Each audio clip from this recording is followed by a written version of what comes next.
Hello बच्चों, let's take a given question. The question says a disk of radius capital R and mass is capital M is rolling horizontally without slipping with speed v. It then moves up an inclined smooth surface as shown in figure. The maximum height that a disk can go up the incline is option A v square by g, option B 2 by 3 v square by g, option C 3 by 4 v square by g, option D 1 by 2 v square by g. So for this question, जो key concept we need to understand is the concept of rolling motion.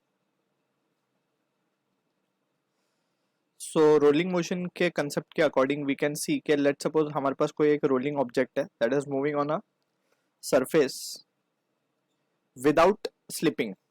So इसकी condition important क्या है, जो point of contact है basically between the rolling object and the surface that should remain at rest.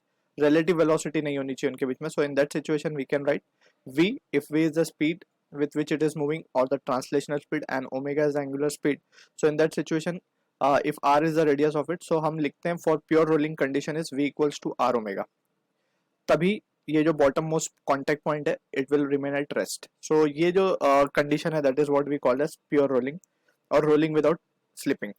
अब जो question में हमें given है, क्वेश्चन में तो हमें यहाँ पे एक डिस्क गिवन है और वो प्योर रोल कर रहा है and it is moving up to a height h that is been given.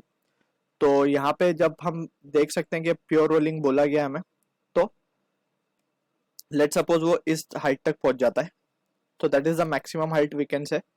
अब यही हाइट को हमें कैलकुलेट करना है. So between point 1 and point 2 we can conserve the energy, क्योंकि सरफेस इंक्लाइंड सरफेस हमें क्या गिवन है, स्मूथ गिवन है.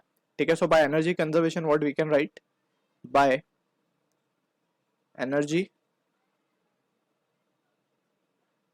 Conservation what we can write is जो भी इसकी इनिशियल काइनेटिक एनर्जी होगी that will B the combination of translational kinetic energy plus rotational kinetic energy, that is half mv square plus half I omega square, that will be equals to finally जो kinetic energy हो जाएगी इसकी 0 हो जाएगी at point 2. so just the energy remain will be mgh. ठीक है. And यहाँ पे हम इसको कैपिटल m मान लेते हैं. Right.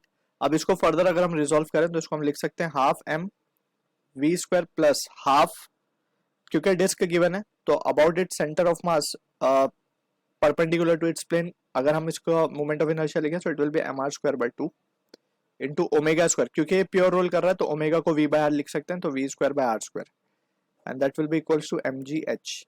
So finally on simplification यहाँ से हम देख सकते हैं ये आर स्क्वायर कैंसिल हो जाएगा and it will be half m v square plus 1/4 m v square, m m भी कैंसिल कर सकते हैं हम, तो यहाँ पे बचेगा v square by 2 plus v square by 4 and that will be equals to m g h just. ठीक है.